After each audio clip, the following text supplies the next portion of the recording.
दोस्तों नमस्कार, news talks पे आप सभी का स्वागत है। दोस्तों क्या प्रशांत किशोर की रैली फ्लॉप हो गई?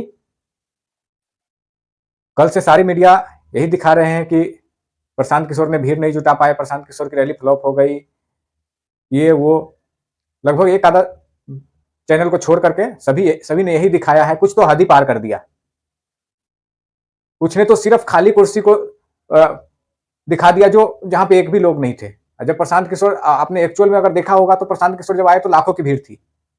लेकिन मैं ये नहीं कह रहा हूं कि प्रशांत किशोर की रैली सफल थी, क्योंकि उन्होंने जो रैली थी उनको तो उन्होंने संबोधित ही नहीं किया। जो रैली में वो जो बताने वाले थे वो तो बताया ही नहीं। वो तो आकर सिर्फ 5-6 मिनट जो है भाषण दिया। उन्होंने भाषण क्या दिया? भाषण नहीं, कुछ भी नहीं दिया। उन्होंने लोगों से माफी मांगी और फिर उन्होंने उनसे जो है अभिवादन हाथ मिलाया और फिर चले गए।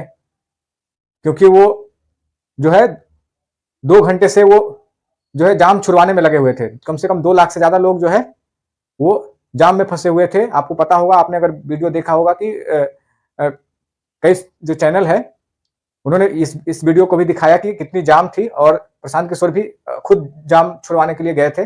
लेकिन फिर भी वो जाम नहीं छूट पाई क्योंकि प्रशासन जो है जेपी सेतु को जाम कर दिया और ब्लॉक कर दिया, बिल्कुल भी आने नहीं दिया। और सिर्फ जेपी सेतु नहीं बल्कि जो है पटना के हर इलाके में जो मतलब हर जो जिधर से लोग पटना में इन करने वाले थे, हर तरह से जो है जब देखा भीड़ को तो प्रशासन ने आने से रोक दिया। बहुत सारे जो है हजारों बस गाड़ियां जो है पटना में इन ही नहीं करने दिया, जिसके कारण जो है जितने लोग आए थे और आधे से ज्यादा लोग जो है गांधी मैदान नहीं पहुंच पाए। लेकिन फिर भी अगर आप उससे नकार भी दे, उसे नहीं ना भी माने, तो जो भीड़ थी गांधी मैदान में जिस टाइम प्रशांत किशोर आए थे 6 बजे के करीब, उस टाइम अगर उस भीड़ को भी देखा जाए तो रैली फ्लॉप नहीं माना जाएगा, क्योंकि 2 लाख से ज्यादा की भीड़ उस टाइम भी थी। 2 लाख की भीड़ अगर एक पार्टी किसी बिहार के किसी एक पार्टी को जुटाना हो ना, तो नानी याद आ जाएगी। और बोल रहे हैं कि प्रशांत किशोर की रैली फ्लॉप हो गई। भाई उसकी जो है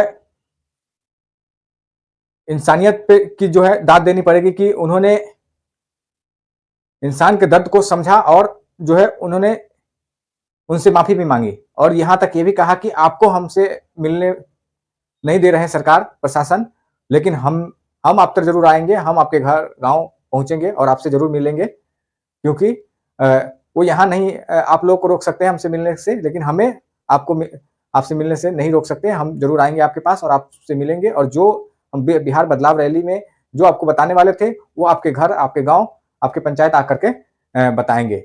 तो सिर्फ एक पार्ट को दिखाना, कुछ लोग तो हद ही पार कर दिया, सिर्फ खाली कुर्सी दिखा रहे हैं। अरे कितना इतना भी मूर्ख मत बनो, या लोगों को इतना मूर्ख मत समझो कि भाई किसी की भी रैली होगी, अगर मान लो किसी की भी, तो पूरा के पूरा कुर्सी तो खाली नहीं रहेगा ना।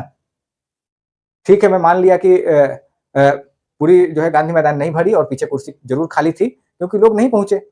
लोगों को रास्ते में ही रोक दिया गया, लोग नहीं पहुंचे, कुर्सी खाली थी, जरूर थी। इसमें कोई दो राय नहीं, जो हकीकत है वो दिखाओ ना, कोई दिक्कत नहीं है।